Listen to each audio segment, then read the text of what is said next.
What's up, everybody?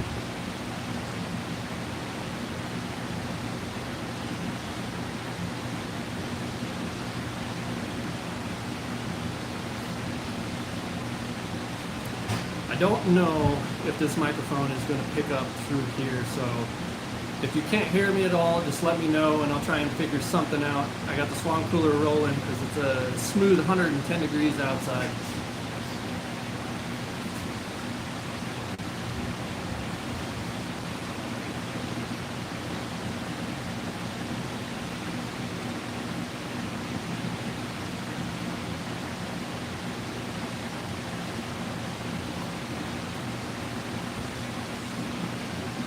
So I tried to do several things with this webcam.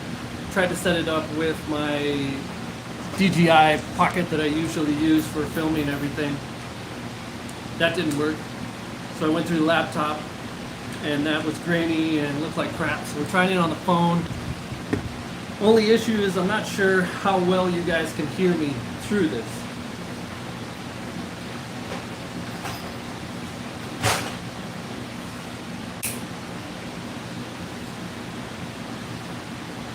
Awesome. I was a little worried it was not going to be clear at all.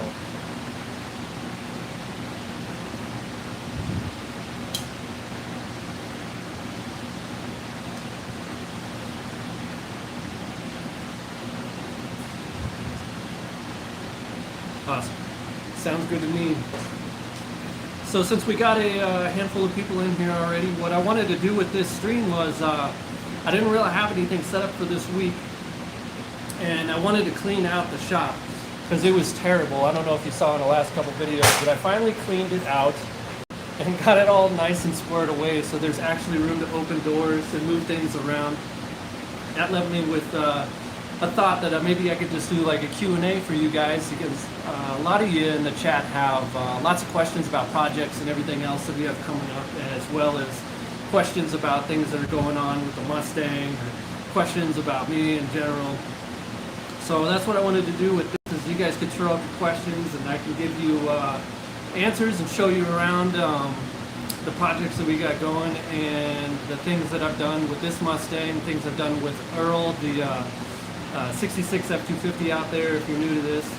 And so that's basically what I wanted to do. And answer anything you got. This is not a beer, it's peach tea.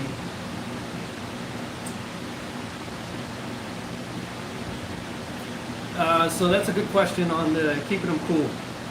You don't. In most cases you don't. However, I'm not sure if I'm just getting lucky with it or not. I haven't had any overheating. Well, okay, initially we had overheating issues of this when we first put the radiator and the fans in there. And once we got it figured out where we wanted the fans to start and stop, for instance on here, we set it up to where the first fan is always on with the AC no matter what. It doesn't matter what temperature the car is, the first fan is always on. But when the AC is not on, the first fan kicks out on at 175. I think the thermostat in this is 180, but I have it kick on early, and that'll run pretty much the entire time the car is on, no matter what. And the second fan will kick on 185, and then it'll come on and off as we go.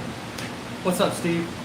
Hey, you guys, check out Tackett's House of Horsepower if you got a chance. He's got all the cool old cars. I got the in-between cars.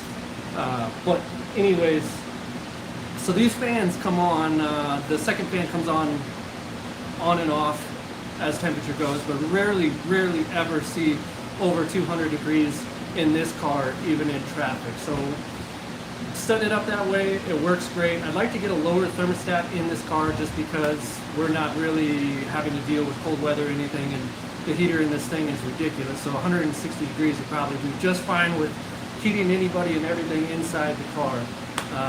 But so that's how this car is set up, and then the rest of the vehicles are all clutch fans.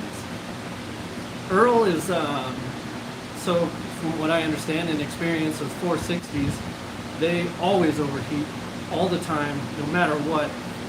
But with Earl, we put a cold case radiator in it, and it has the clutch fan from the motorhome on there, no shroud.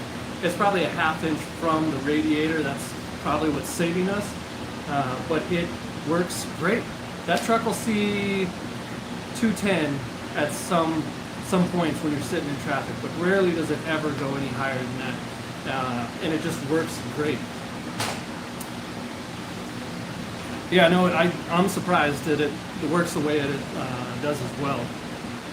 And then the LS swap into the C20, that one is a clutch fan with a shroud, and so it works just as it normally would. You could sit there and let it idle all day long with the AC on, and it works perfectly. So it just happened to work out. I haven't had any, and you asked me this question, I'm not anywhere near any wood to knock on it, but I haven't had any overheating issues yet. As far as future events go, I am not headlining any events. I do have plans, and we do have a reserve spot for Run of the Pines up in Chevelle. It's actually like Pine Top up at the golf course.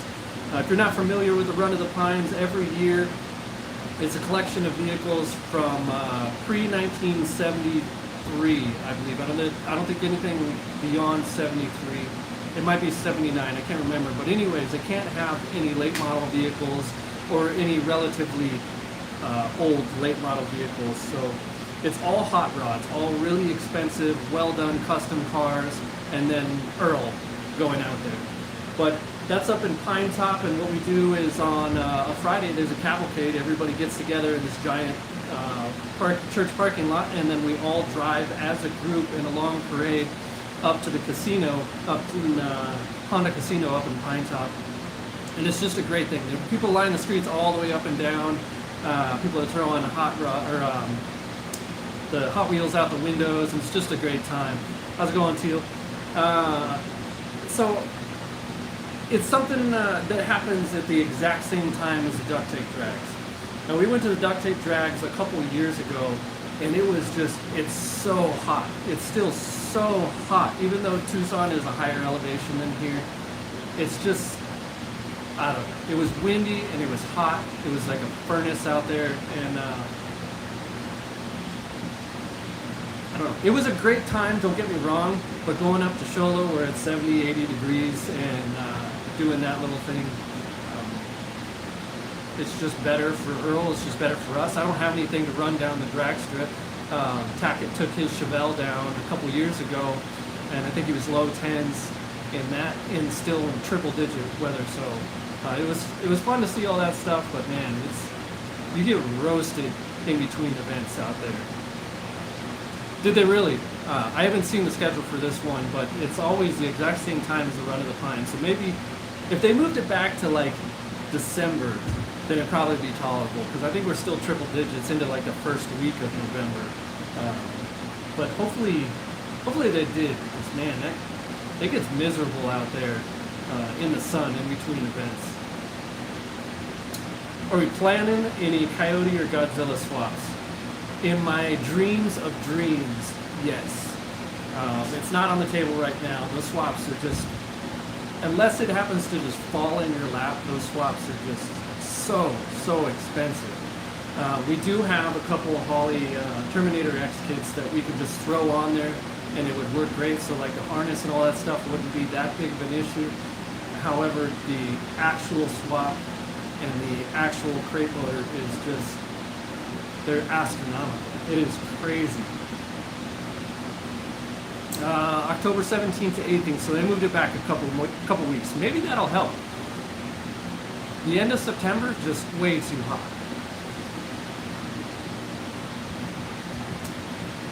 Both Payson and Sedona are really beautiful. Payson gets really packed. It's a thoroughfare between Phoenix and Chevelle, so on the weekends it's crazy out there. But they do have a lot of beautiful camping spots. There's a lot of good hunting out in that area, and there's some big rodeos out there if any of you are into that kind of thing. But up in Chevelle is beautiful as well. It also gets packed in Chevelle. It's anywhere there's nice weather around the valley and it's only like 2 hours away, it's going to be packed. The streets are going to be packed with people. There's just going to be tourists everywhere. Yeah. I hope that I'd have to look up the Farmer's Almanac. I don't know that it's that much cooler 2 weeks later from end of September, but anything's better than what it is currently.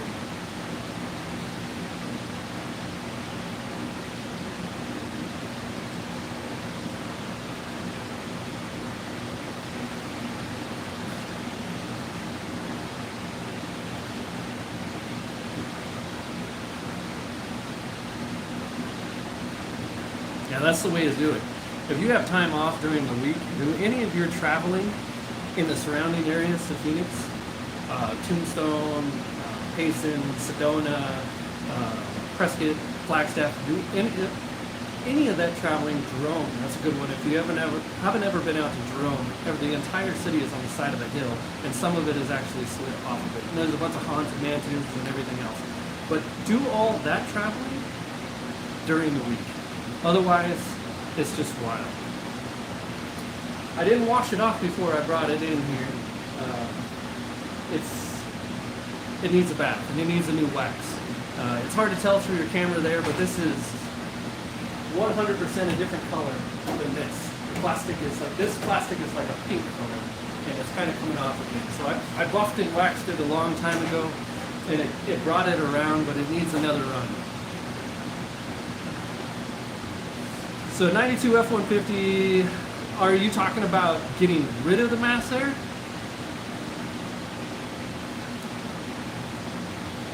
I think mass air sucks, personally. I'm not great with tuning and all that stuff, so it takes what do they call them, dinosaur tuners to tune that kind of stuff these days, but I'm not a fan of mass air. Our LS swap has a mass air, but that's only because we've used the factory harness that came out of the 2005 Silverado that it was in. So the son's doing great. He's out in South Carolina.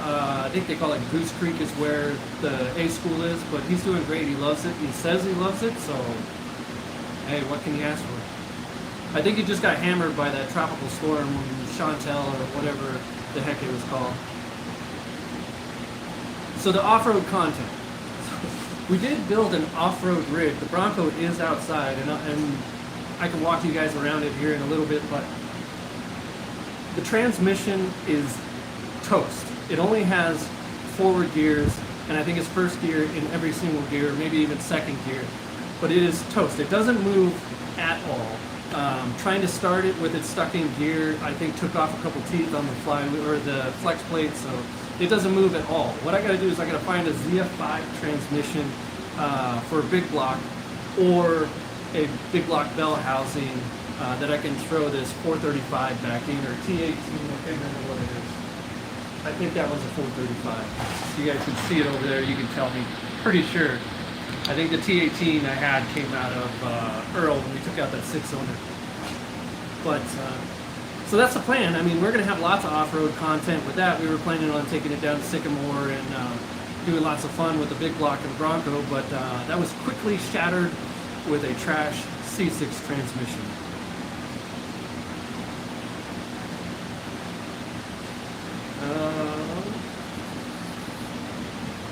So this still has a clear coat on it. I did do the vice grip wipe on clear coat on Earl and Oscar, our LSC20, and Oscar spends most of his time inside, so it stayed well, but on Earl, after summer, it completely flaked off. That product, I'm sure, is absolutely fantastic anywhere but hell on earth here in Phoenix. The sun just absolutely roasts it, and after a couple washes, it had completely flaked off. Even I prepped it with alcohol and Windex and all that business, and it didn't stick around. So that truck will actually probably get cleaned up and sent and sprayed with a semi-gloss or a satin clear coat.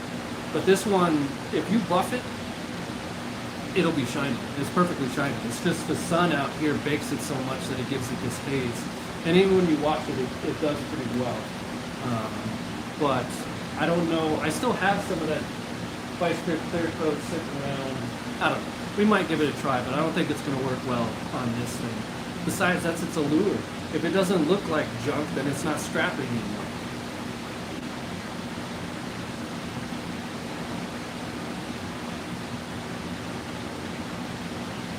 So yeah, I did. So what we did in the last video, we put in the LSIL stepper idle air control. This was actually from a Fiesta, I think like 2011 or something like that. We put that in there to try and help. The pulse width modulated IAC wasn't keeping up with it, and it immediately fixed the surging at idle, not under heavy load. And then I turned on the AC, started driving it around, and it started to come back. And what I ended up having to do is I had to go through and change settings, like the P term and D term, and I pushed it all the way out. Like a P term is 95 and a D term is 100. It is pushed all the way out, so the timing is just going like this to keep up with it. And I also moved the ramp down and a bunch of other stuff. So I have a formula that is working right now, and it works great. Move some timing and stuff like that. So yes, the surging is fixed. There's just some fine tuning that needs to be done to make it more snappy in the throttle and everything else like that. But it did fix the surging, and it is more user friendly than that pulse width IAC. E4OD, we're trying to stay away from the E4OD because I don't want a control box that I have to also monitor, because the Terminator X we put in there is not a max, and so it doesn't have transmission control, so I have to get a control box if I wanted to do an E4OD. Plus I had an E4OD behind a 460 that my dad had, and that transmission had a bunch of issues and had to be replaced completely, so I don't know.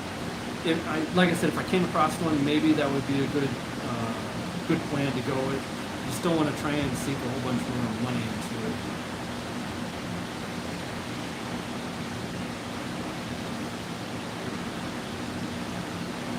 So my very first experience with changing anything on a Fox body, when I got back from Korea when I was in the Army, I bought my uncle's Fox body, which was a 91 Mustang GT, and then went back out to Fort Knox.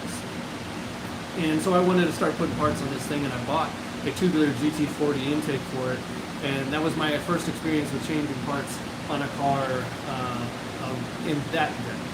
And it was quite a pain to me learning. I got it on there, and it worked great.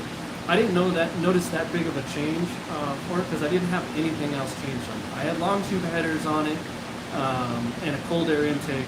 The throttle body was the same, the injectors were the same, mass airflow was the same. It was all 19 pound, and so I didn't really notice that much of a change. And actually, the biggest change that I noticed from that car is when I went to electric vans and got rid of the clutch band. Engine was much snappier, and it felt happier doing that.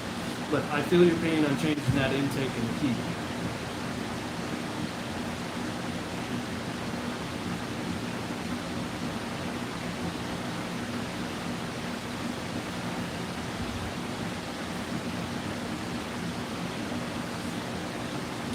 It's almost 100 here on STV. Not familiar with that acronym. Hit me with it real quick. It's probably something really simple. I'm just drawing a blank.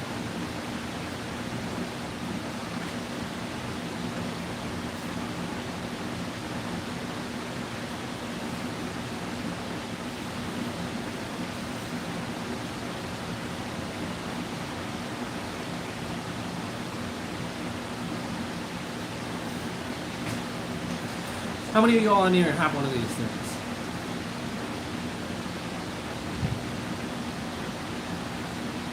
I'm assuming the Teal Snake has one, considering you just told us about a GT40 tubular intake.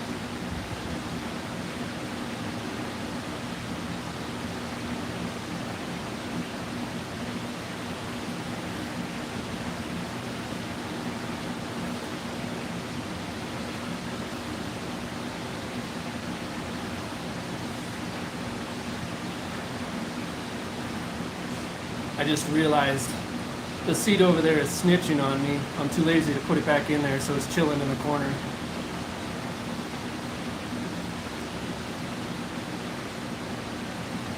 Agreed. It does look really cool on the top of the engine.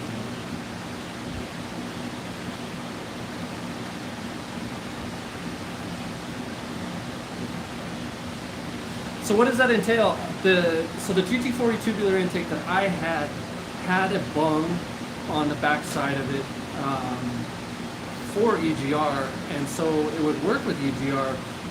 What does California require beyond that for smog?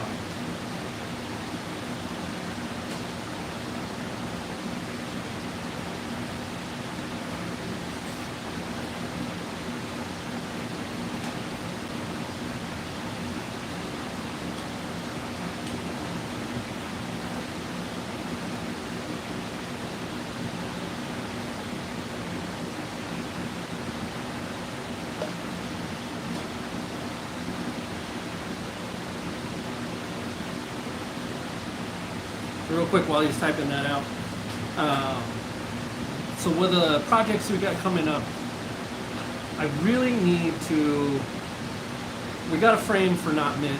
If you guys aren't familiar with Not Mint, it's a 72, pretty sure 72 C10 that I thought was in great condition, sitting in the field, and after purchasing it and bringing it back, we realized that the frame was bent and broken in a couple places. We've got a frame for it. Just needs to be cleaned up and put on it. So the project that needs to happen is I need to go pick up the frame from the shop, bring it over here, strip it down, clean it up, pour 15, and then throw that body on that frame with the 350 that's sitting in it, and then flip that thing. Get rid of that truck. So that's one of the projects that's coming up.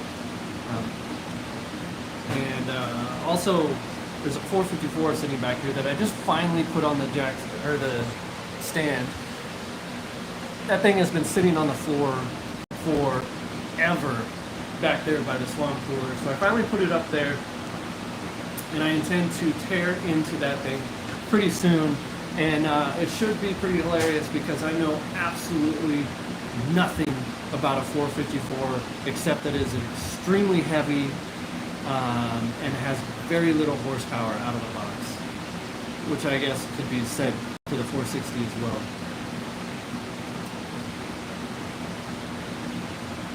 Yeah, people keep telling me to get a mini split, but I don't know if you can see above me here. It is straight metal. That roof, there's nothing above it, nothing in between. It's just straight metal. So I need to get that thing foamed first before I do anything like that. And besides, the swamp cooler does pretty good. I think it's like just above 90 in here, and it's over 110, I think, outside. It's supposed to be 115 later today, or actually probably right now. But I would love to have mini splits. It just wouldn't work really well with this.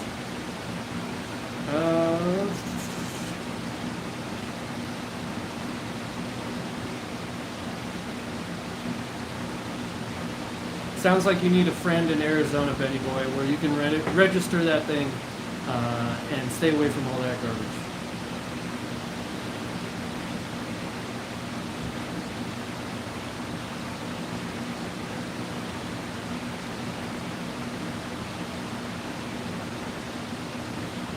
So the Pour 15, let's actually take a walk and take a look at the Pour 15 on the trailer.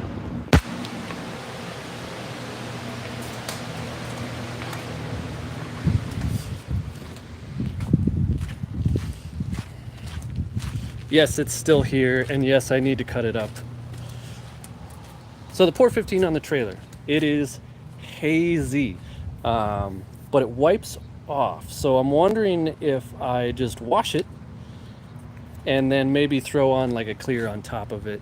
But it's pretty hazy. So if that answers your question, it's hazy. Doesn't like the sunlight out here, so yes.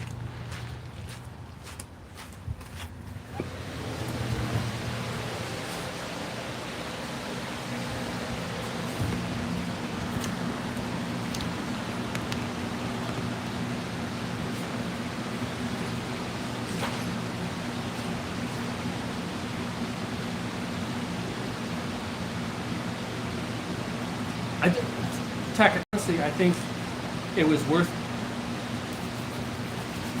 I think it was worth it doing it. I just need to figure out a way to keep it clean. And even in its hazy state, it looks way better than it did with all the chipped white paint and everything else. So I don't mind it. It's just going to really suck to accidentally brush against it or lay down on it.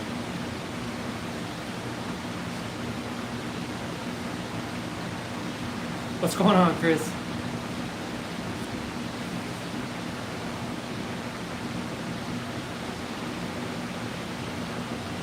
So, yeah, I drove through San Antonio once. You can keep that humidity.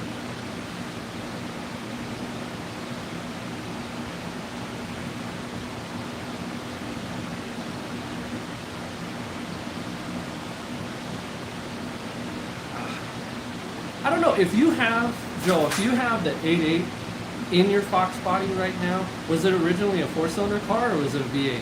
If it has the 8.8, they're strong. You can get, for instance, you can get the differential cover that has the bearing caps, where you can support the bearing caps in it. The 8.8s are strong. They will handle a ton of horsepower. So if you wanted to put a 9-inch under it, you could, but it's a lot of fabrication. And I don't know that it'd be worth it. The 8.8 it does really well, unless you're looking to narrow the track width or something.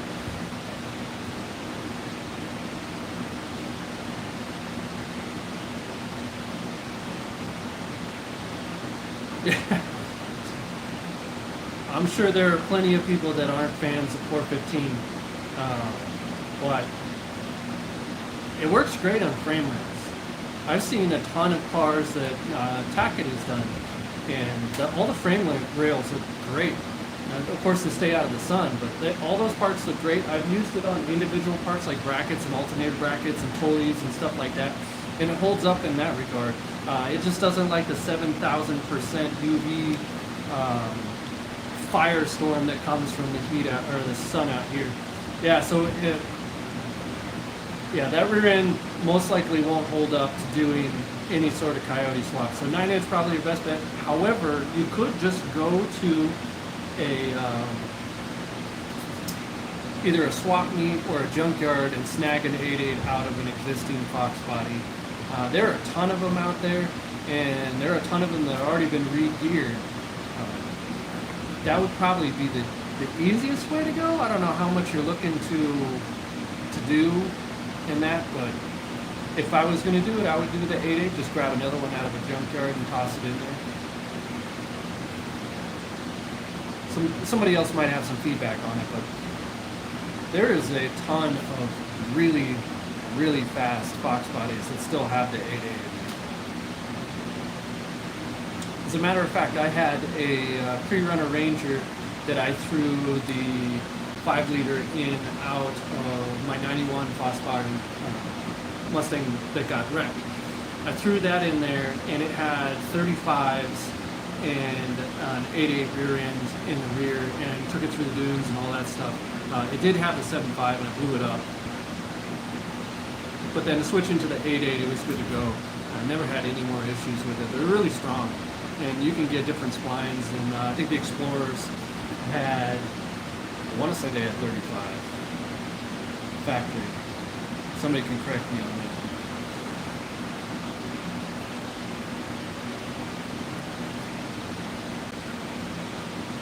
All good, Ryan. Take your time.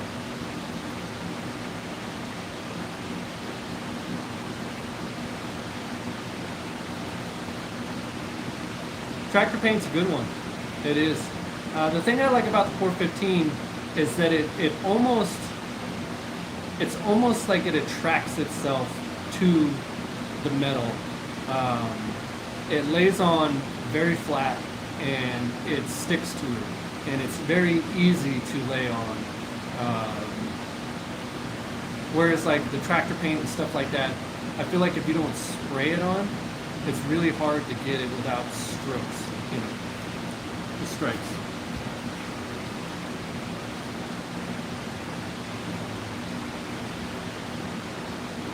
Pennsylvania is a long ways away.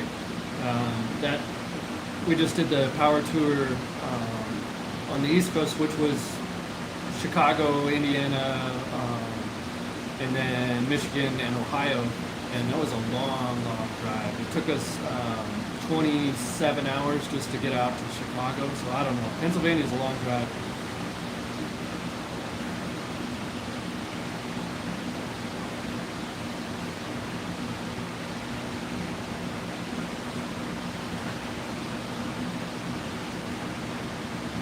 Yeah, so prices, actually, I've noticed recently that prices on older vehicles are starting to come back down. People are having a hard time. Somebody sneaking in here. Door open, it's kind of creepy. People are having a hard time affording the crazy prices that were thrown up and brought up by the roadkill and vice grip generation. But I've noticed they are starting to come back down because I have specifically been watching for Lincoln Continentals. Not that I'll ever be able to afford one in good condition, but they are starting to trend down, and it's good if you don't have one, bad if you do have one trying to get rid of it. But it is definitely harder to actually find projects that are worth doing to flip, if that makes sense. A lot of them are just not, people don't really want them. They're not really like something that would stand out and people want. So those are harder to find, those projects. There are a ton of Mustangs, billions of them on Facebook Marketplace. They are still too expensive, extremely expensive for absolute garbage.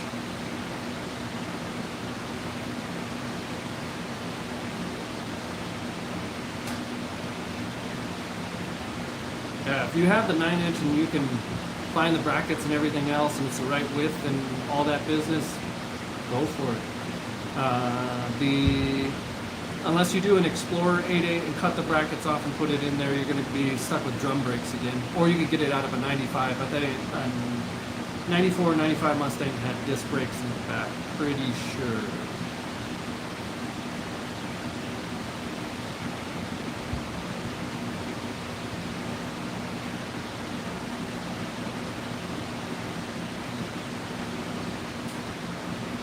So what are your thoughts, Ryan?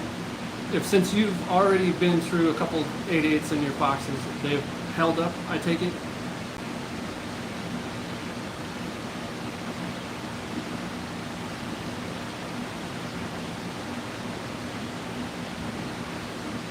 I appreciate you, Ghost.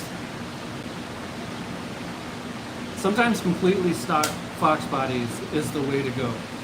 Once you add one thing to a once you add one thing to this car, it is a domino effect. Things are just, they don't work together, and you have to change and keep changing and changing and changing and changing and changing until your pockets are completely empty. If they had an acronym for this, like they do with Jeep, where it's just empty every pocket, it would be 100% true. It is a domino effect anytime you want to change anything. Stop. If it works great in its form, and you don't mind it the way it is, it'll drive forever. Change one thing on here, you'll be chasing it for the rest of your life.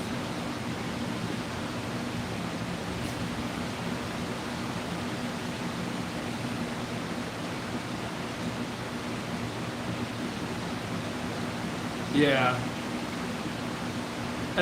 So I guess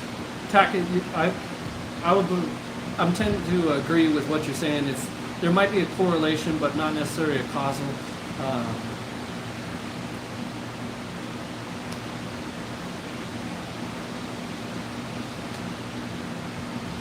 I wish that I really wanted to do a 30s and 40s project. I just don't. I'm not a huge fan of that body style. I'm more of a fan of 60s and 70s. So the 30s and 40s, I have seen a lot of good projects out here that are really good prices. It's just not a body style that I really want to get into. And being over 6 foot, they're just not super comfortable.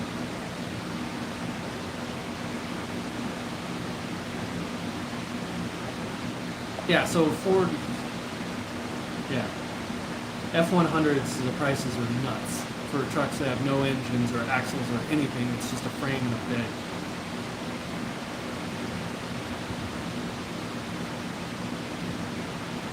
Kaiser Manhattan Club Coupe. I'm gonna have to look that one up. I don't know what that one is, and that's probably why you were saying that it's one of those ones that nobody wants. I just don't know what it is. I'm actually gonna look that up right. 52 Kaiser Manhattan Club Coupe.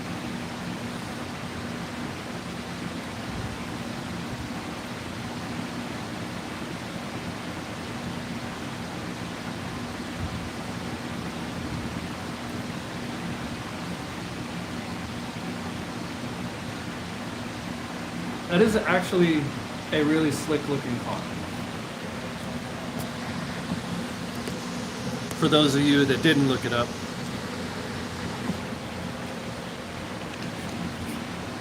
There is something to be said about the detail and the styling of that era. It was a very classy time. And so a lot of that stuff is really cool. So don't get me wrong, that stuff is cool. I just don't know that it's really my thing.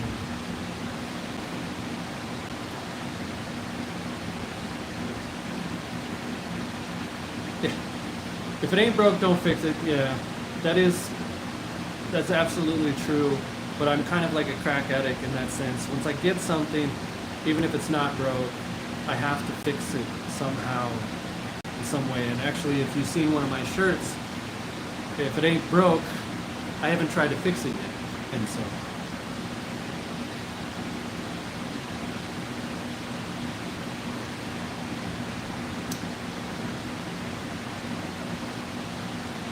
the stock Fox bodies with their A9L, and if you had an auto, the computer works. It works great, and it's an easy car to drive. It compensates well, but man, it has a window, and even though that computer can tolerate a lot, changing one thing really just sets a whole list of things in motion. Really hard to come back from. So as soon as we get a transmission for the Bronco, there'll be some videos coming up of it. Just right now, there's nothing to do with it. The sound system's done, the interior is done, the engine is done, all of that is completely done. The transmission is just junk. I can't even move it. So there will be videos coming of Private Pile as soon as we get a transmission to get it in that video.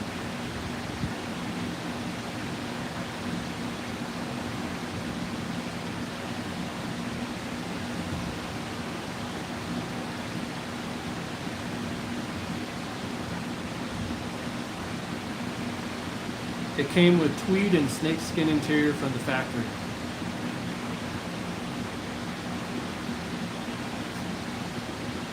I'm telling you, they're classy. What's going on, Nine Finger? Glad you could make it.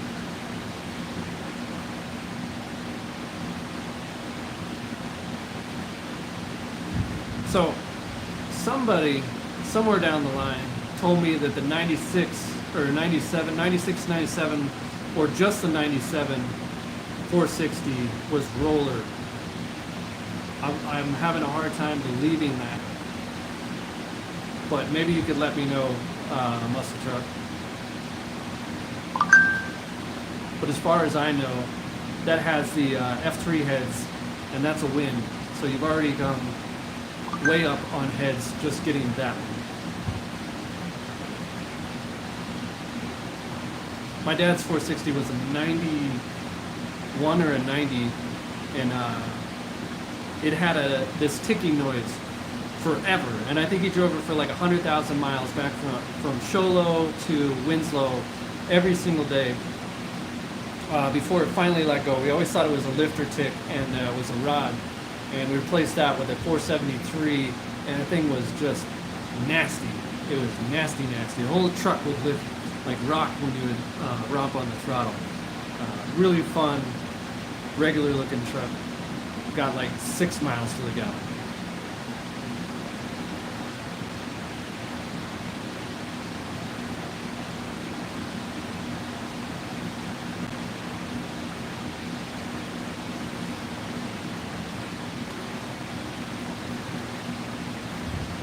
Yeah, I hear you, Muscle Truck.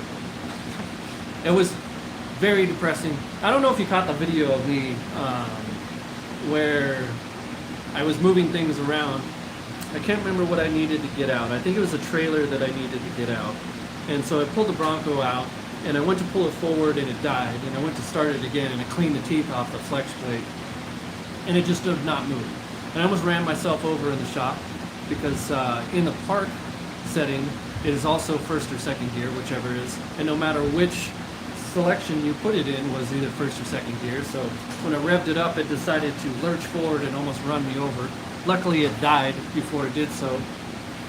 But yes, I was quite devastated after having gone through all of that trouble to get that C6 in there, and it was toast.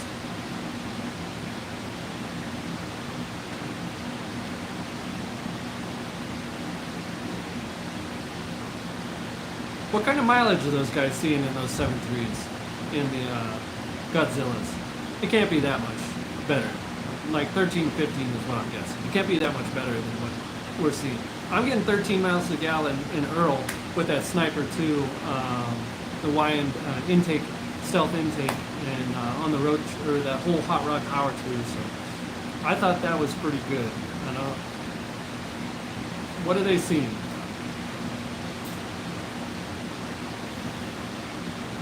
I didn't think there was any 460 roller blocks. I don't know who I heard that from. It might have been ChatGPT actually. And you know AI is always right. So maybe one in prototype status somewhere. But yeah, I didn't think there was any 460 rollers. I know they, when we were looking for 351s, we were looking for a roller 351. And that was very specific to like, I think 95, 96, 97. Or 96 and 97.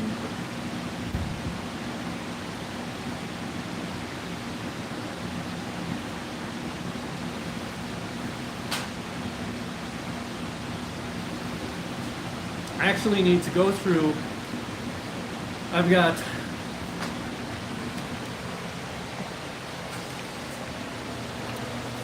the cooked 302 block from Scrappy originally, from the very first iteration of trying to get this to go. It is gouged in here. The thought was maybe do 331 or 347 with this. I've got the 240 out of Earl, the original 240 out of Earl, that still runs perfectly, and it has the, I believe it's T18 in the back there. And then we got an all aluminum LS sitting under all this business here, but it has the variable cylinder managed system that needs to get out, or get rid of. That's 454 that I'm going to tear into and see what is wrong with this. If there is anything wrong with this, that might go in Colonel Sherbert or maybe a Chevelle. Don't know yet. There's a 250 out of not Mint that ran, but it had a bunch of smog stuff on it, so we didn't want to keep building it. I want to sell that thing and get rid of that. It is of no use. And the 300 that came in private pile, that just needs rebuilt. As far as I know, everything is perfectly fine with that. And then the boat 350 that is completely seized all the way around. Can't even get that distributor out. I tried to beat it out, it wouldn't come out. That's why it's crooked like that. So that is a boat anchor, as it was before. Got the 435 sitting over here. And then this is 485, I think is what they called them. This was behind a 454, so could probably go behind that over there. But it has the right-sided clutch fork, which is weird to me. I don't know, has anybody else seen that? So I got a bunch of junk in here that I need to find a home for. Oh, I also have some 460 heads sitting over here in the corner. It's taking up all my shop space. I need to get rid of all this crap, take it over somewhere else, so I got room to actually work around in here. I could probably fit 2 cars in this shop if I didn't have 2,500 engines sitting over here in the back.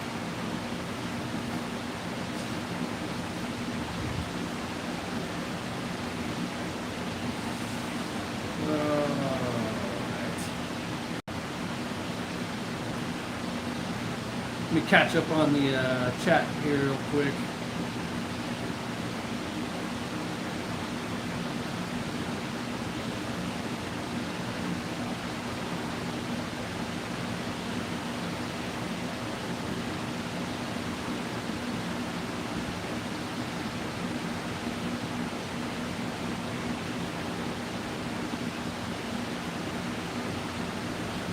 So yeah, we had a V10 in our excursion, and we hauled all kinds of crap with that thing. It had lots of power. I think the only issue it ended up having is that the radiator kept breaking, and the oil cooler inside the radiator would bust and fill all the coolant with oil. But that V10 was strong. It was a good engine. It's just finding room to put that thing in would be wild.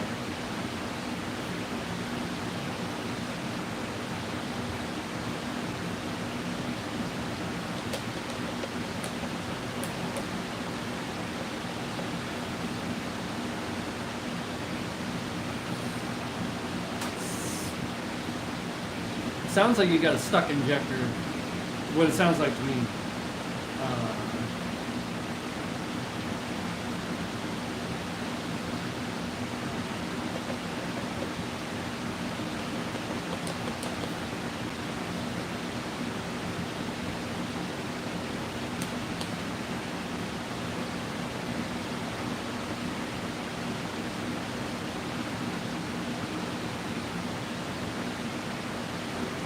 You drove that thing all the way up to Ontario?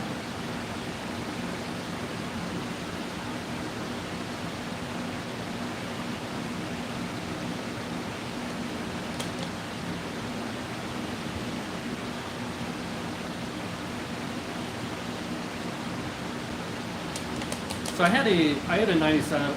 The 7.3 that I was talking about was the Godzilla, the gas engine, the new one.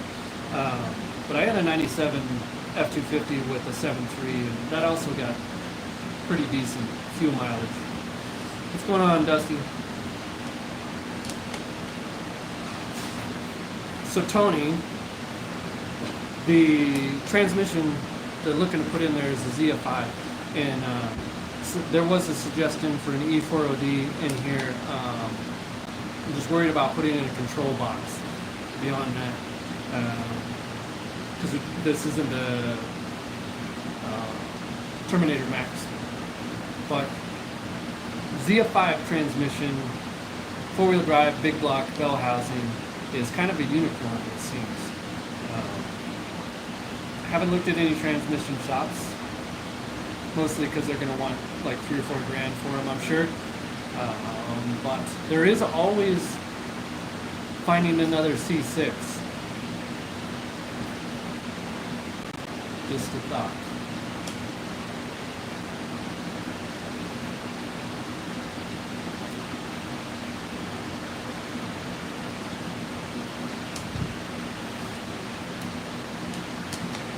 Yeah, I think the injectors that I put in this, the 24-pound from Ford Racing, are purple.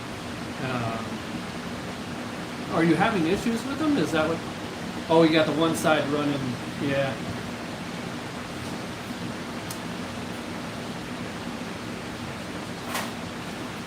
Just kind of, to do anything right these days, you gotta spend hundreds and hundreds and hundreds of dollars. Like you spend $300 on injectors, and then to ensure that they are actually what they are advertised, you gotta go spend a couple hundred more dollars for somebody to go bench test them and flow test them. And so it's like never ending trying to do things correctly. It's not like 10, 15 bucks here to there, 10 bucks, 20 bucks under the table, some guy that has a flow tester. It's crazy these days. That is a good point, Ryan. You could swap the injectors to the other side, see if the other bank gets cool. Or you could take the entire rail out with the injectors, put it in a like one of those Tupperware bins sitting on top, and hook up a fuel pump and run that thing wide open and see what the spray looks like that way. That could be a cheap way of seeing what you got going on. I don't know how well the computer does without any timing, but there's got to be some way that you can get the injectors to fire while it's sitting outside the vehicle.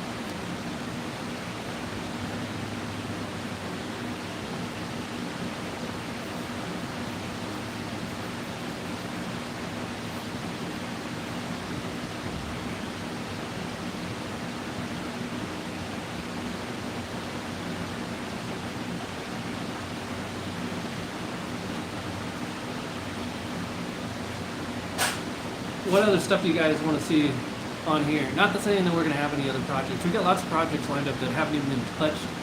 So, but I am curious as to what you guys would be looking for or interested in watching. I'm sure more of this or another one of these. However, this thing, lots of money into this. I know it doesn't look like it, but there is a lot of money into this car.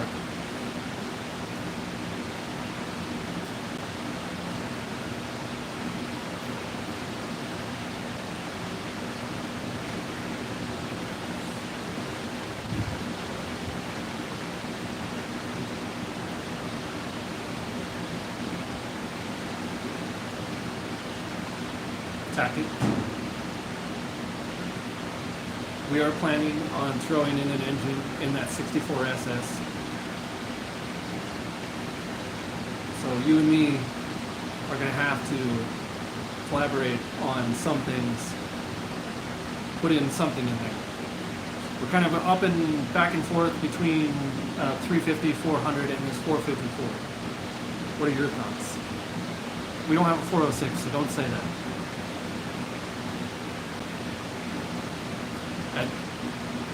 Tony would like to do a twin turbo LS.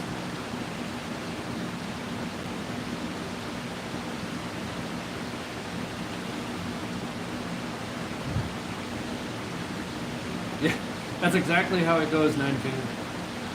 Just astronomical amounts of money for it to be exactly as it was.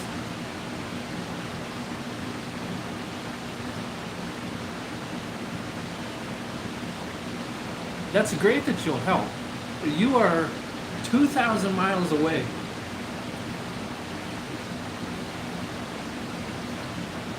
You'll be helping in spirit? Is that how it's going to go?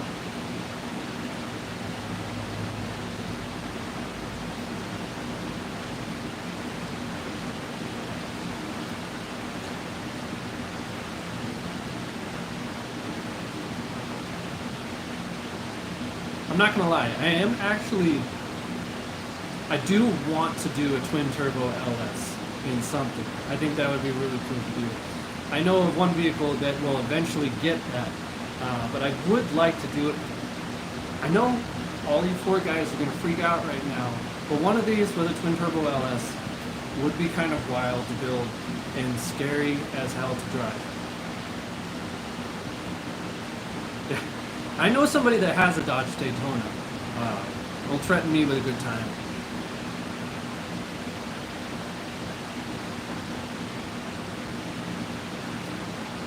So there is a junkyard here in Casa Grande that has a bunch of Fox body Mustangs.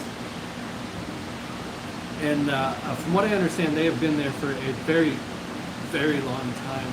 So I don't know that any of those are going to the crusher. But maybe a different body style of Mustang we could find that's headed to the crusher. Problem is that some of these auto recyclers will either they want $3,000, $4,000 for the car whole, or they want to crush it. So there's like no in between.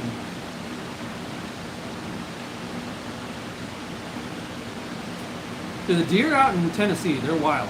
They're like kamikazes. They will come and find you. The same with North Carolina. They hang out by the side of the road. They will watch you come, and then just as you're like 15 feet from them, jump out in front of you. And suicidal deer everywhere out in that area.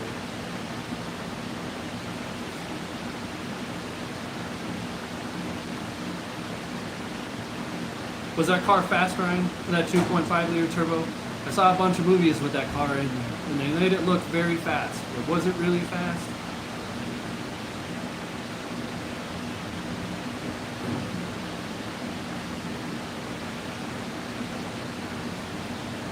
I agree with you, Ghost. I do like the four-eyed fox. I think it's a certain type of allure.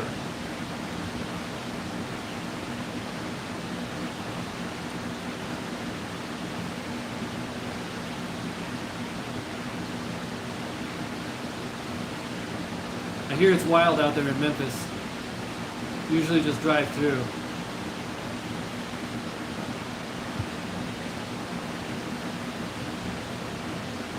Really? I had a 91 Ford Probe with the 3-liter in it, and it also did very well off-roading.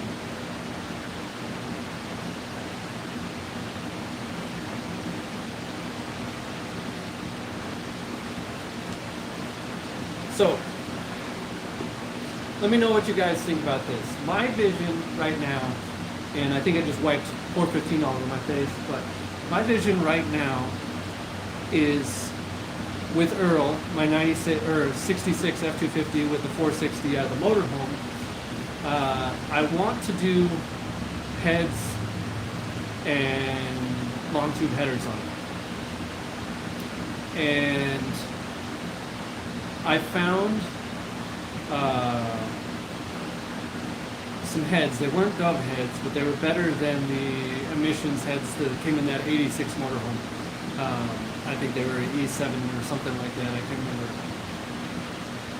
I can't remember what heads are in it, but they're very restricted. I'm also thinking of just finding aluminum heads for it. Now the problem I have is that I gotta find one, how much compression I want to run, which I'm okay with 10 to 1.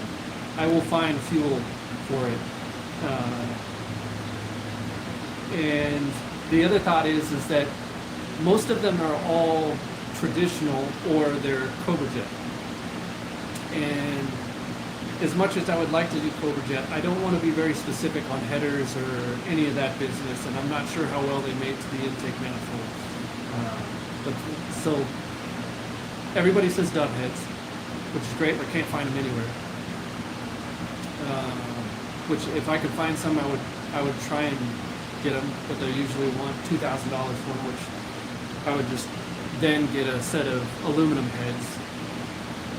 What are your thoughts in that regard for those of whom know things about 460s?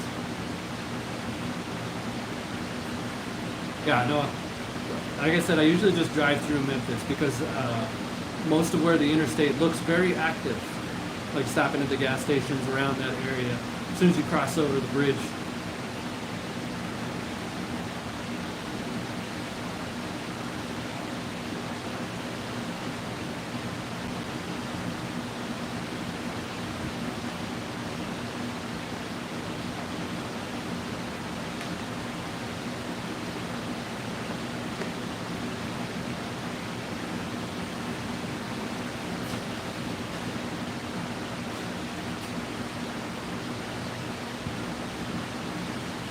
There is always putting boost to it. You're not wrong. I think that Sniper will do, I think it'll do 400 horsepower on boost. So that's always a thought. And that may come out to the same price as heads and headers for the intercooler and tubing. I don't know that I can flip those manifolds, so.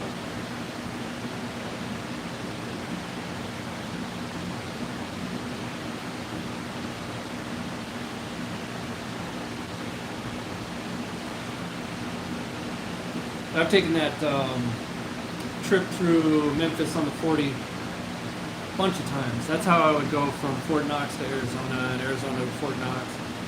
It's the 40 to the 65 and then north all the way up. And if you don't know where Fort Knox is, it's just before Louisville, like an hour before Louisville. But you get off the 65, go up through E-Town, and then Radcliffe into Fort Knox.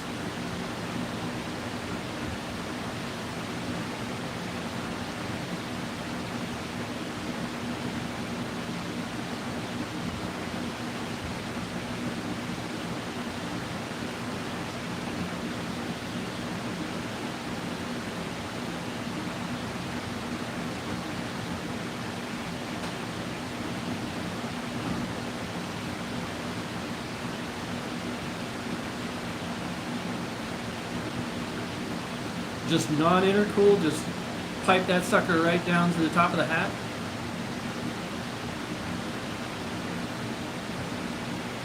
It's pretty wild.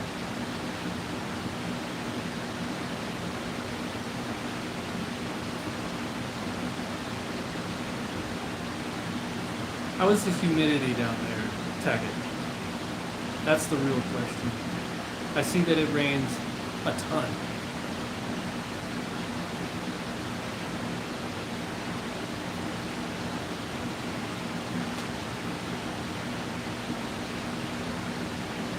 So that Volkswagen. So I went through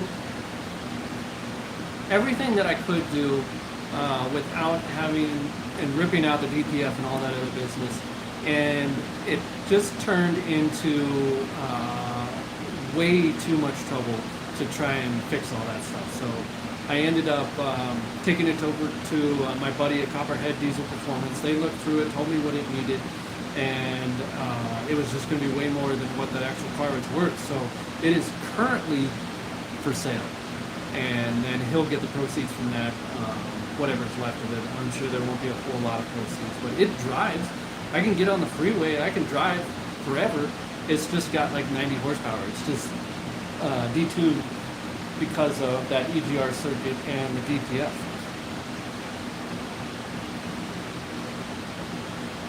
I got you. Yeah.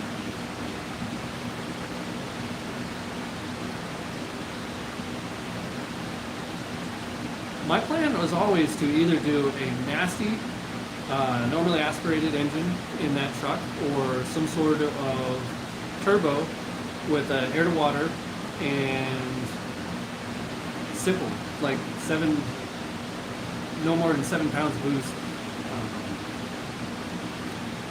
I think, I don't know what that truck has for compression right now, but it is low. So I think it would probably be just fine.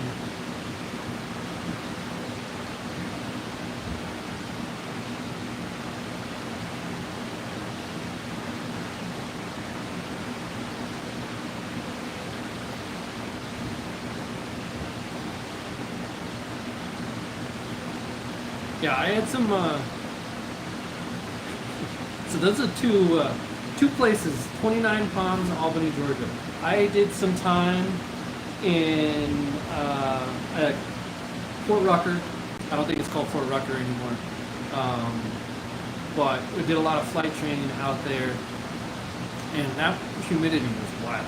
It was crazy wild in Alabama. So I think it's even worse in Georgia, where you got the ocean on the other side as well.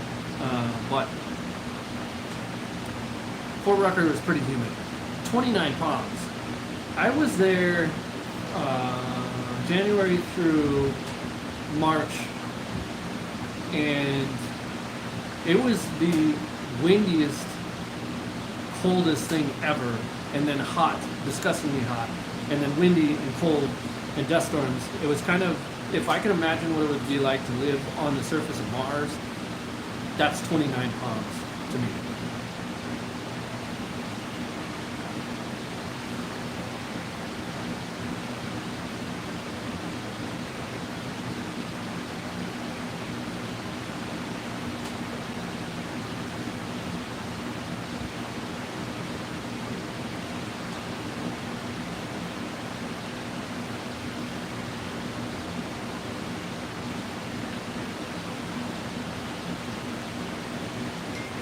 Yeah, we actually, for those of you who've been around the channel since the very beginning, one of the first vehicles we had on this channel was a C10 from Vice Grip Garage, the blue locked up C10, where they found a pool cue in the bed and stuff like that. We actually went out and picked up that truck from his now museum, and so that was kind of cool to run into out there, and that drive and that area is real pretty, real nice. It was a kind of a cool experience. That truck still runs and drives perfectly. It's falling apart, the cab is completely rusted through, but it starts up all the time and will drive anywhere you need it to, just not very fast.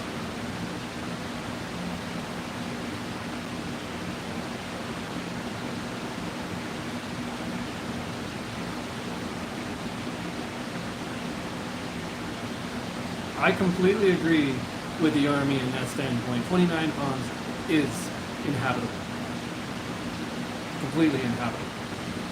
When you first get there, one of the things they tell you to survive is to not breathe through your mouth. Keep your mouth closed so you don't lose any extra water from evaporation. That's how fine-tuned it is, the survival out there if you're out by yourself.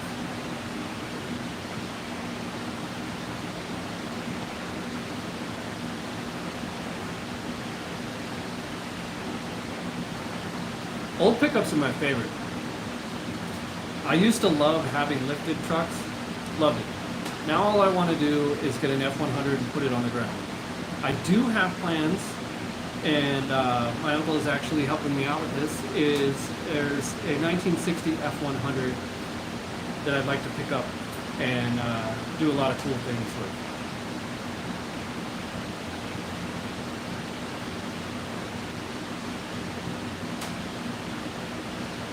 So actually, Tony, I was looking for a world-class T5 to put in the truck just the other day, and I couldn't find anyone. But that is a very good idea.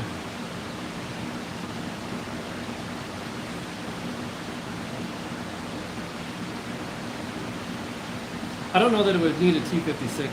The truck has zero compression, so it is not likely to harm that T5 at all.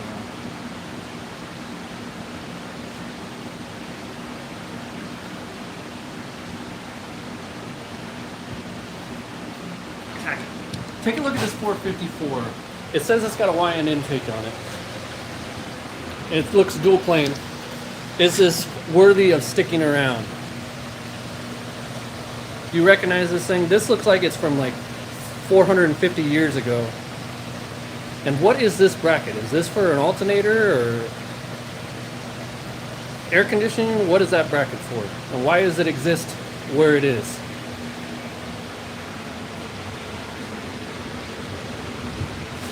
They got the distributor in the wrong spot.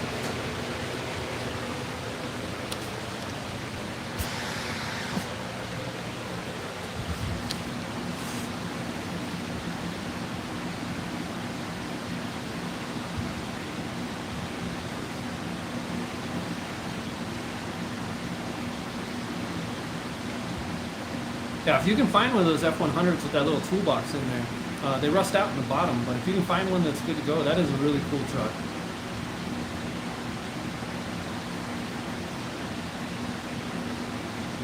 Oh, yeah, that makes sense.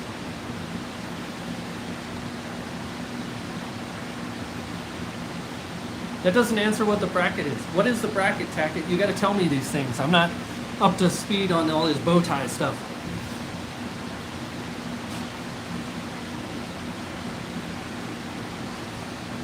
Let me guess, Chris. One that looks exactly like your F100.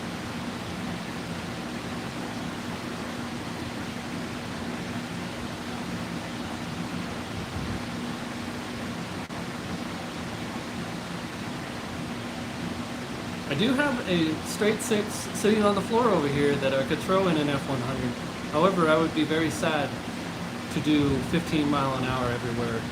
That's 240 ahead. It had no power. It could not get out of its own way. The only time you could pull out was when you had more than 4 football fields in between you and the car traveling down the road.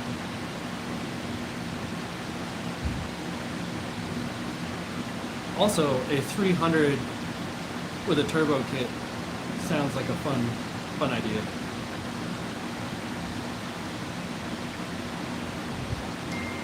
If I could find a 93 Lightning, that would be awesome. One that isn't $25,000 or more.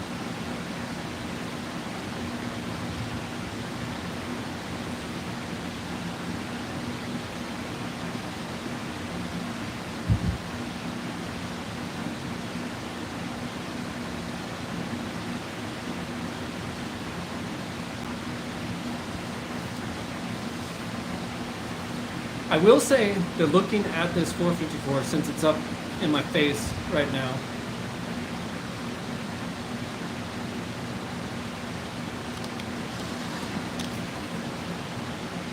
This door just keeps randomly opening and closing.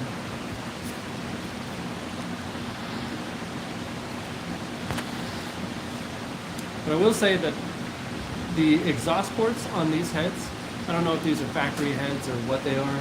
I don't know anything about anything on that, so I'm going to be doing lots of research. But the exhaust ports do look bigger than the 460. I will say that.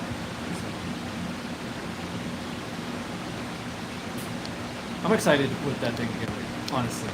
I think big blocks just sound ridiculous all the way around, regardless of what manufacturer they're in.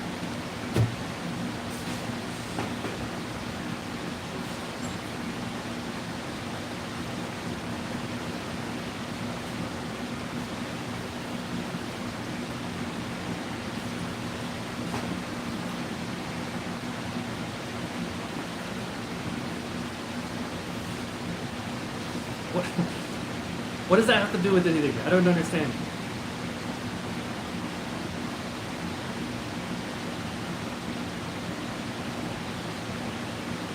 What about a Chevelle?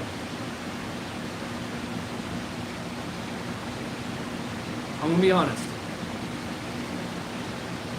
I'm not looking to hurt anybody's feelings. I do like the look of an OBS Chevy. However, their front end is trash. It is absolute garbage. And that doesn't sound like something that I would want to deal with.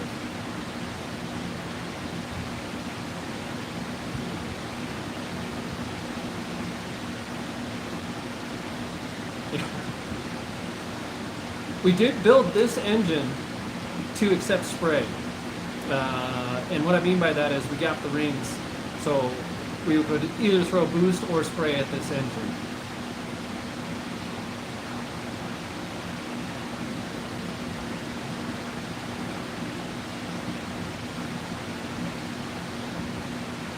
I just saw the other day about an F-150 Knight. That is actually a really cool truck, and I didn't even know they exist. The 454 won't make it a driver? Is that what you're saying, Tackett? That Chevy big block engine won't make it a driver?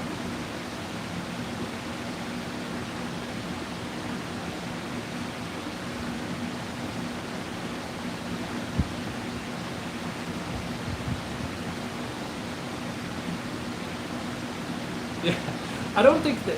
So, I'm going to have to actually do a walk around of this Chevelle. So it's a 64 SS Chevelle Malibu, for those of you on the inside joke on that one. And some of you have seen it in the background of the videos. It's this kind of like dark blue, not like a midnight blue, but a darkish blue. And the windows are acid etched with a Playboy symbol in the back window, and I think on some of the sail windows as well. The question Tony's asking is, should that stay or should that go?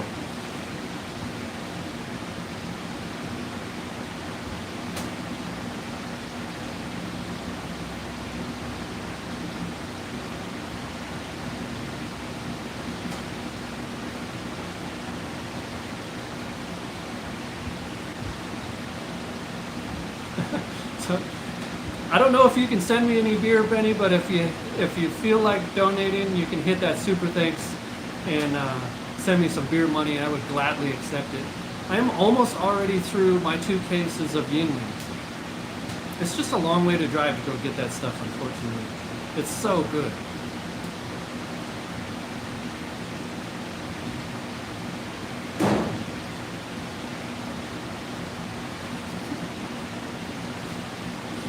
It can be both, I guess, right?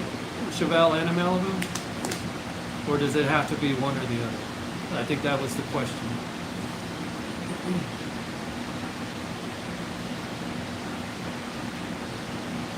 But isn't that what those Chevelles had at some point? Or is that just the early 70s Chevelles that had that LS7 454? Like I said, I'm not a bow tie guy, I don't know. I thought some of them came with a 454.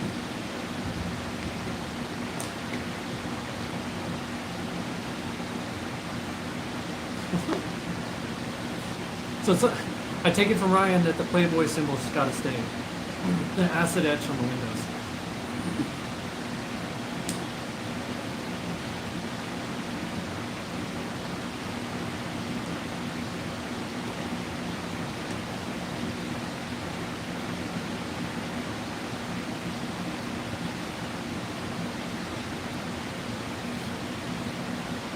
Yeah, so the reality is this 454 most likely go in Colonel Sherbert, that orange C20 that we got the LS swap with.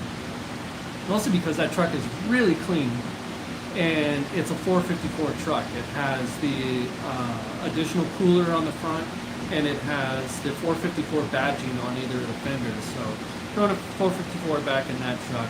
And it's already short bed converted. It just needs the welds ground down and maybe plated a little bit better, but that will most likely get the 454. Really? I didn't know that. That's good to know. So what did that? So I was asking this to Tony the other day. That 64 SS came with what? Is that 327?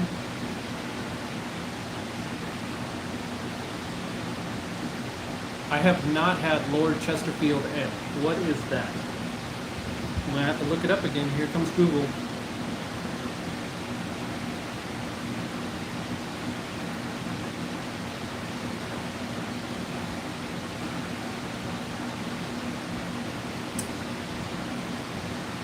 It's brewed by England? Is it just a different flavor?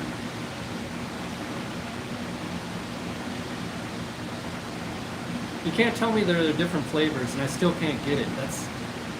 It's like hanging cheese.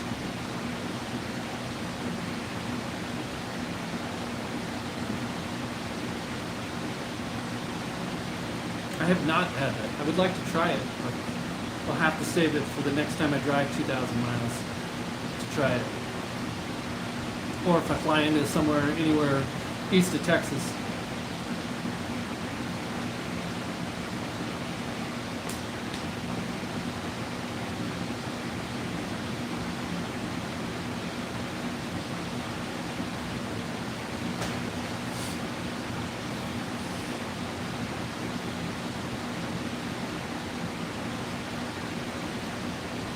Interesting.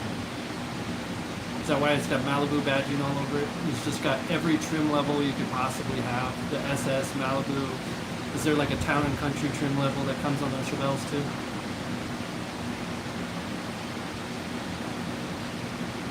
I'm gonna have to try it, Ghost. I'm intrigued now. Only problem is that I'll have to remember to try it the next time I come out there.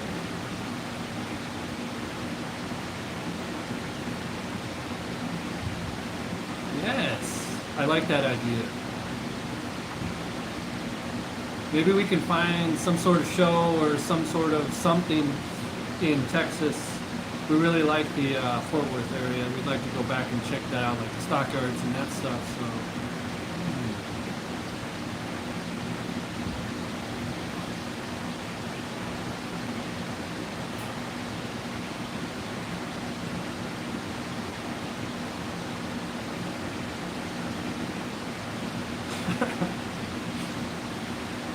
You got it, Chris. I am honestly more of a bump side fan, but I would not turn down a dent side at all.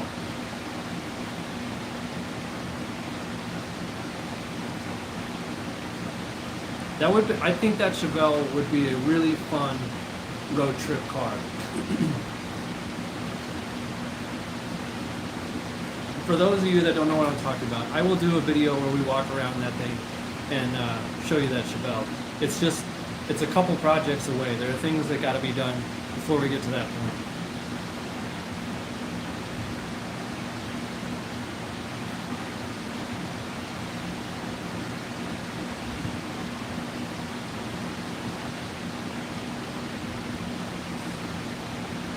There you go, Benny boy. I appreciate you.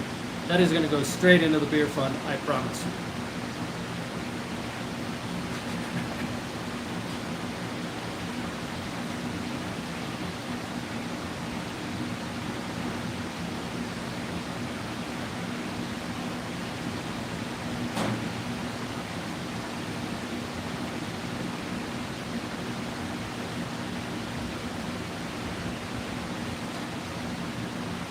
So I didn't spend that much time in Maryland.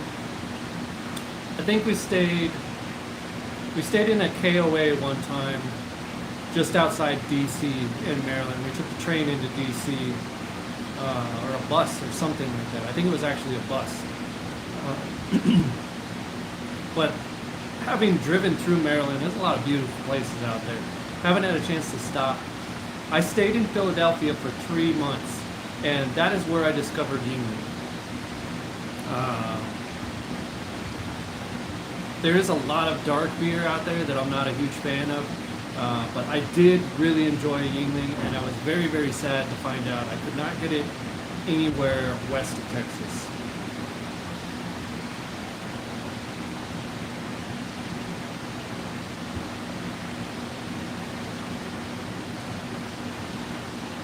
Interesting.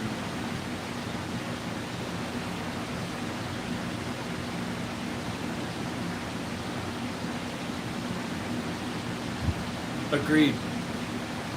I need to actually somehow get a keg and a kegerator of England here in the shop.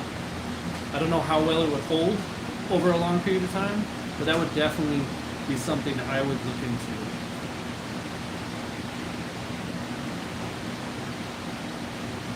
Correct me if I'm wrong, Tackett, but there's like a gazillion different 327s as well.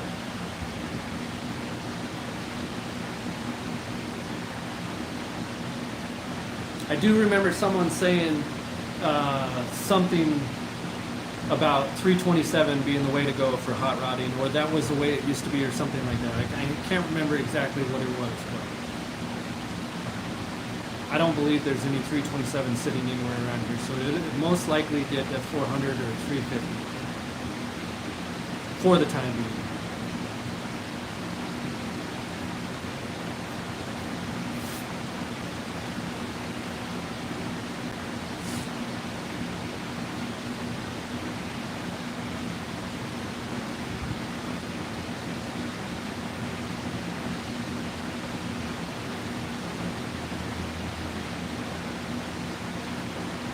I like how this live has gone from projects to a mixture of bow tie engine talk and beer.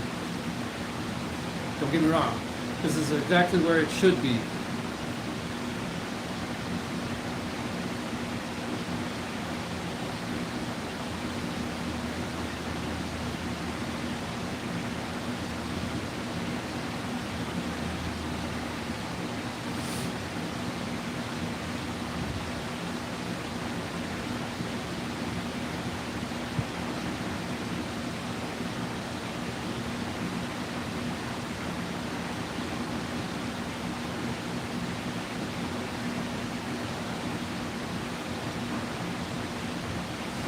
Interesting. Where did the camel hump heads come from? Was that a 327 thing, or was it a 350? I just remember our 355 that we had in our modified that was alcohol had camel hump heads in it, and everybody was like, "Oh, that's the greatest thing ever for like a factory head that flows really well." They were worked. They were ported and had studs and everything else, and dirt holes and all that stuff, but it did torch between 3 and 5. Like you could almost fit a finger between the two. But yeah. And then we did a 383 from some builder. I think it was LTR. I think.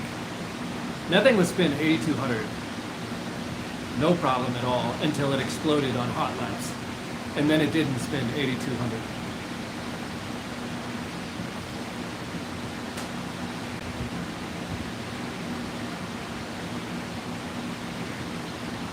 Yeah, Tackett. LS 400 or 350. We're waiting for your decision.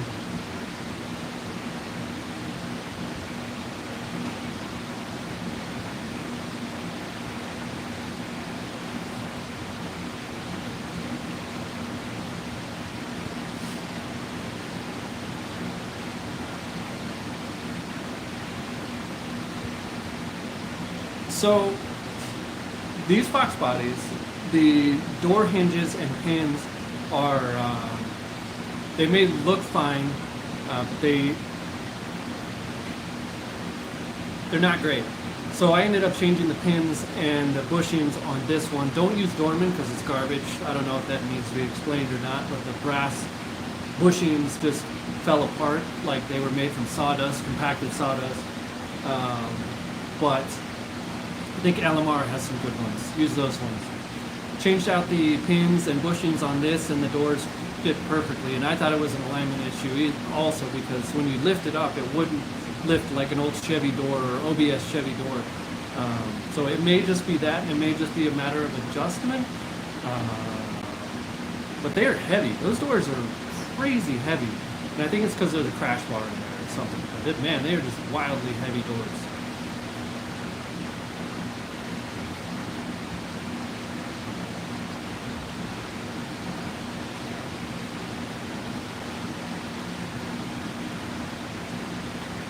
.160, 180 cc intake runners. I think that is well above the intake runners that came factory on this 460.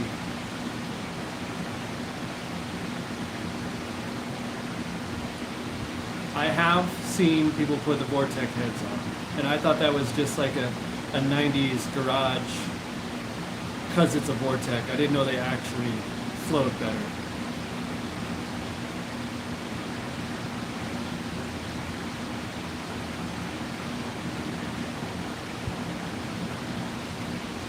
Be forewarned, Ghost, it is a pain in the arse to change those pins. They are, the factory pins are a kind of like a rivet style, whatever, where they're mashed in there and one side is rolled, so you have to drill out the one side and pound it out the top. They're not just pressed down in. At least that's what I encountered on mine. That was kind of a pain.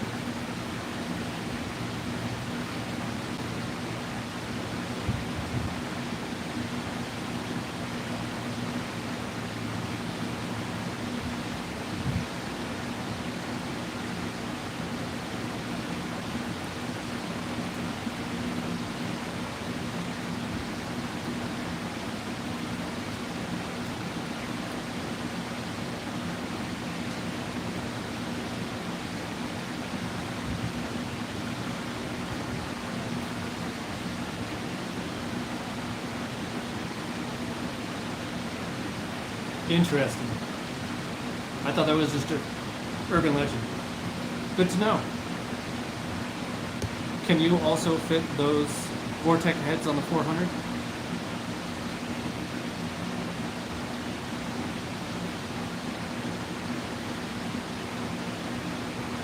Pro Max, those are the Temu ones that you got, right? That you had a whole video on testing them out and they actually worked out pretty well.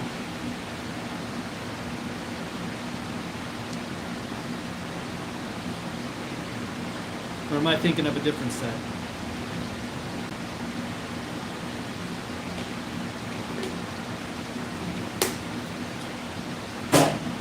Grab water, be right back.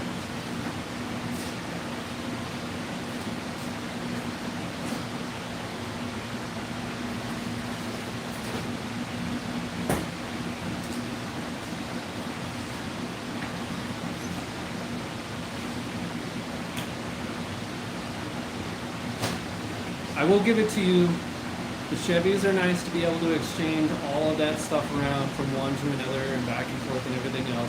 As long as you get the algorithm correct on Ford, you can kind of do the same thing, except for transmissions. Everything's different. Everything has a different bolt pattern. It's super annoying. And great.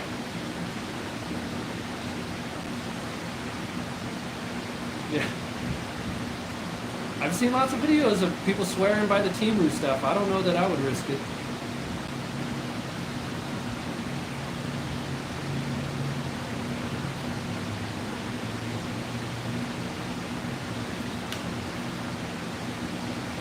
Special K. So, I enlisted in the Army just after high school.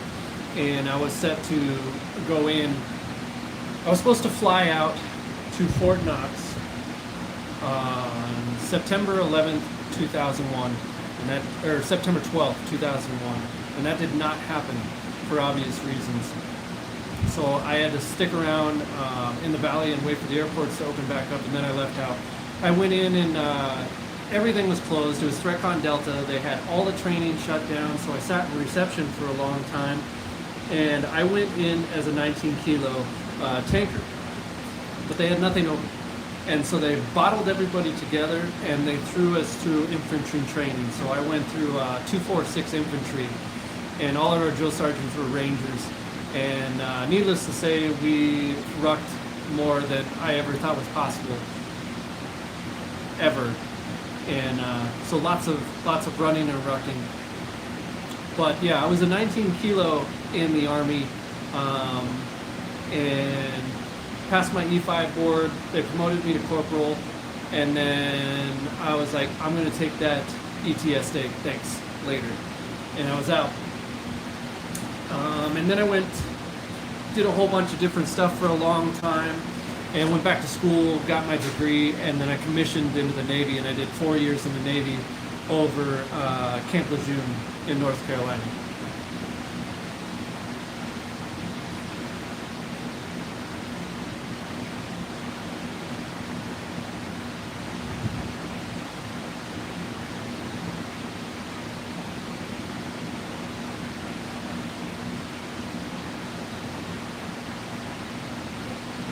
Yeah, we could do that. It would just, the only concern I have about doing an adapter plate and finding another transmission to throw back there is length. The Bronco being that short wheelbase, I'm only worried about length. It's the adapter plate, a 6-speed transmission which is 12 feet long, and then the transfer case, and then a drive shaft about this long with 2 U-joints. It's the only thing I'm worried about with that.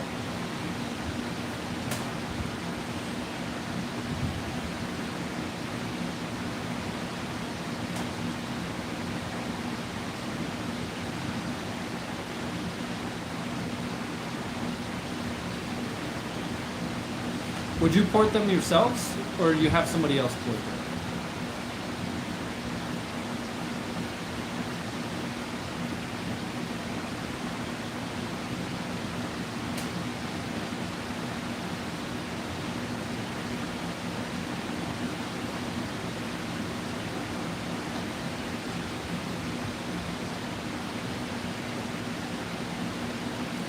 So I think the 350 and the 400 are both complete engines. I think the 350 hasn't been broke in. It's got the flat tappet cam that has not been worked in yet. So there's some concern about slapping that in and trying to do the break-in in the car. But the 400, I believe, is good to go. You'd have to ask Tony.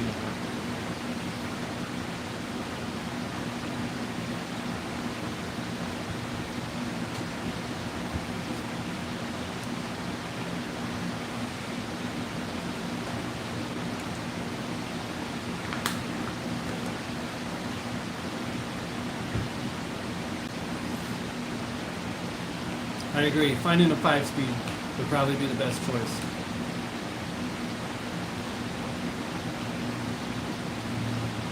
I haven't really looked what 5-speed transmissions we would throw in there. ZF5 was pretty much the only thing I found that would be good.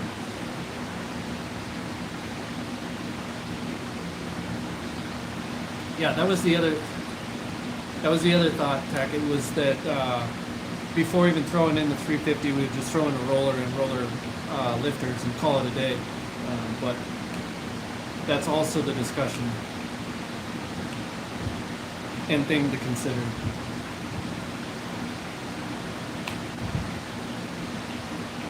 So that did come to mind, the NV4500.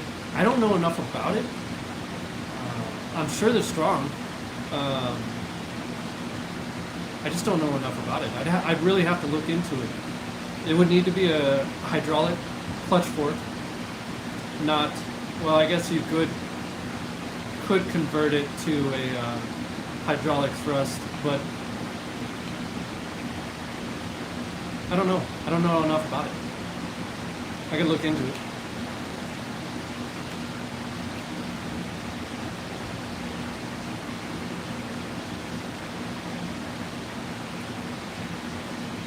Yeah, when I first learned about the whole flat tappet braking, having done engine swaps, and most of all the engine swaps I've ever done have been roller engines, and so it just never even dawned on me that that would be a process where you had to break it in.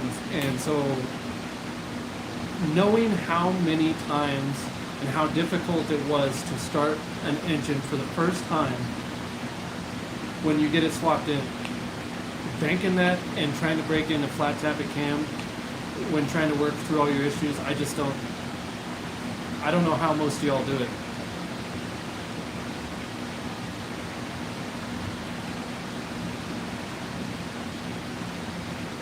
Is that it's just a matter of finding a externally balanced flex plate? Is that what you're saying? Will that 454 flex plate work? You said they're all interchangeable. I'm throwing noodles at the wall. You let me know.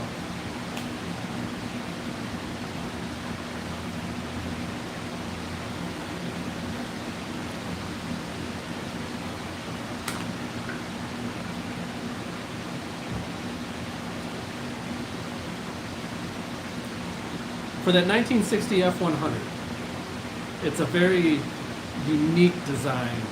The beds are kind of weird. They don't really line up with the cab, but I think it kind of throws an allure at it. So what engine should that thing have? We already have a 460 in Earl. We have 351 sitting on the floor over here, but I'm pretty sure it is complete garbage, and there is no coming back from that. What should go in there? And I don't want to do anything new. This is going to be an old, most of my vehicles are all going to be a whole old hot rodder style with terrible paint and dents. In other words, the least amount of computer control possible.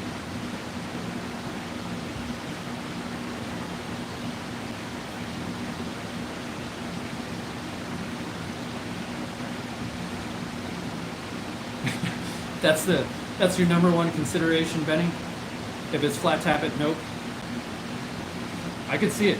I completely understand. I could see it. I got lucky with the flat tappet in Earl and the flat tappet in Private Pile because they were both already broken. I didn't change any of that stuff.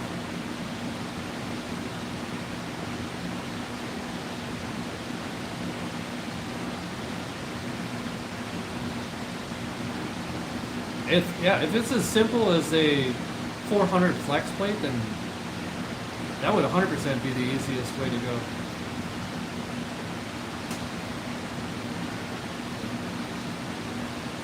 Rolling the dice sounds terrible. I'm going to pass on that.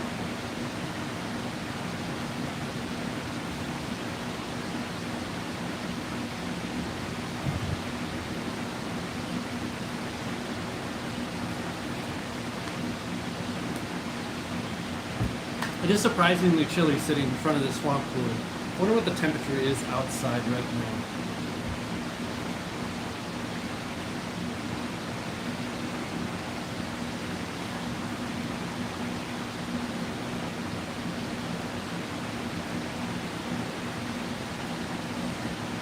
It is 107.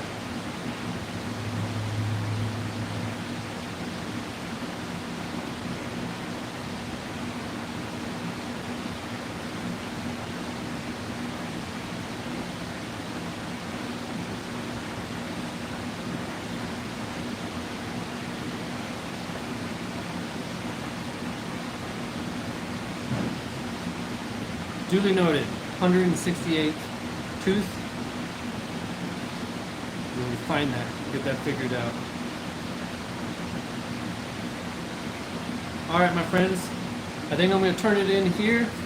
Been on for about an hour and 40 minutes, and I have lost all feeling in my posterior.